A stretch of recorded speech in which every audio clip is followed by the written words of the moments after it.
மாயனை மன்னு வடமதுரை மைந்தனே. தூய பெருநீர் யமுனைத் துறைவனே. ஆயர் குலத்தினில் தோன்றும் அணிவிளக்கே. தாயை குடல் விளக்கம் செய்த தாமோதரனே.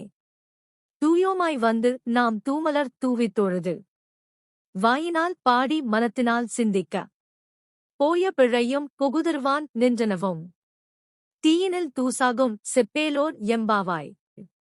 பொருள்: வியப்புக்குரிய செயல்களைச் செய்பவனும் பகவானும் மதுராபுரியில் அவதரித்தவனும் பெருகியோடும் தூய்மையான நீரைக் கொண்ட யமுனை நதிக்கரையில் விளையாடி மகிழ்ந்தவனும் ஆயர்குலத்தில் பிறந்த அழகிய விளக்கு போன்றவனும் தேவகி தாயாரின் வயிற்றுக்கு பெருமை அளித்தவனும் இவரது சேஷ்டை பொறுக்காத யசோதை தாய் இடுப்பில் கயிறைக் கட்ட அது அழுத்தியதால் ஏற்பட்ட தழும்பை உடையவனும் ஆன எங்கள் கண்ணனே, நாங்கள் தூய்மையாக நீராடி மணம் வீசும் மலர்களுடன் காண புறப்படுவோம்.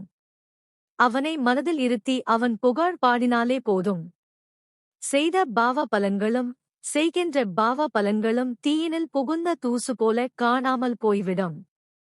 விளக்கம்: உன்னை பெற்றதனால் அவள் மற்றவராலே போற்றப்பட வேண்டும் என்பது ஒரு தாய்க்கு பிள்ளை செய்ய வேண்டிய கடமை. தேவகி தாய்க்கு கண்ணனை பெற்றதால் பெருமை. இங்கிவனை நான் பெறவே என்ன தவம் செய்துவிட்டேன் என்று அவள் பெருமைப்படுகிறாள். குழந்தைகள் பெற்றவர்களுக்கு நல்ல பெயர் வாங்கித் தர வேண்டும் என்பது இதன் உட்கருத்து.